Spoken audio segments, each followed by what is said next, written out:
পুলিশের সাবেক আইজিপি বেনজির আহমেদের দুবাই পুলিশ কর্তৃক গ্রেপ্তার প্রসঙ্গে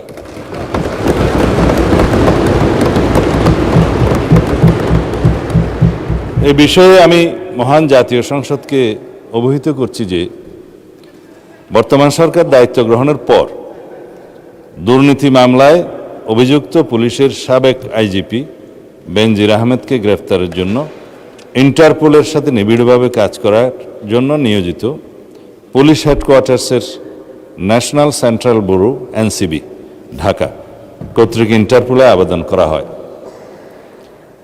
তৎপ্রেক্ষিতে গত 11 এপ্রিল 2025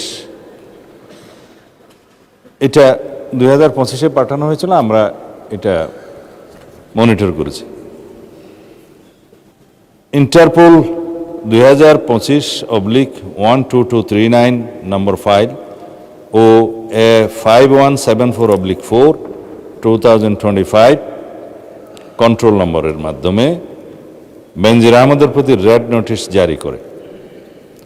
উক্ত রেড নোটিশের মাধ্যমে ইন্টারপোল কর্তৃক সংযুক্ত আরব আমিরাতের স্বরাষ্ট্র মন্ত্রণালয়কে অনুরোধ করা হয় গ্রেফতারের জন্য।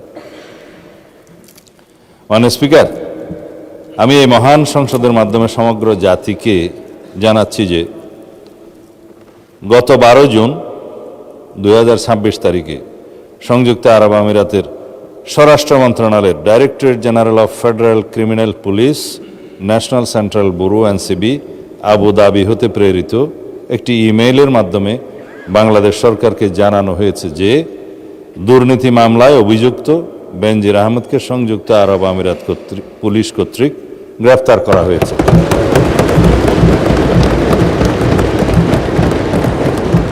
এবং তিনি বর্তমানে সেখানে আটক আছেন। মাননীয় স্পিকার, আমি এই মহান সংসদকে আরও অবহিত করছি যে এনসিবি আবুধাবি জানিয়েছে যে ইউএই ফেডারেল ল নম্বর 39/2006 অনুযায়ী গ্রেপ্তারের তারিখ হতে 30 দিনের মধ্যে কূটনৈতিক চ্যানেলের মাধ্যমে আনুষ্ঠানিক এক্সট্রাডিশন রিকোয়েস্ট প্রেরণ করতে হবে। উল্লেখ্য, বেনজির আহমেদের বিরুদ্ধে দণ্ডবিধির 420, 467, 468, 471 and 109 সেকশন এবং 1947-এর দুর্নীতি প্রতিরোধ আইনের সেকশন 5/2, 26(2) এবং 27(1) এবং বাংলাদেশ পাসপোর্ট অর্ডার 1973-এর 11 ধারার মানে সেকশন 11-এর মামলা বিচারাধীন রয়েছে। উক্ত বিষয়ে এনসিবি ঢাকা ইন্টারপোল চ্যানেলের মাধ্যমে রেড নোটিশ প্রকাশ, আন্তর্জাতিক সমন্বয়, বিদেশি কর্তৃপক্ষের সাথে যোগাযোগ এবং গ্রেফতার পরবর্তী ফলো আপ কার্যক্রম সম্পন্ন করেছে।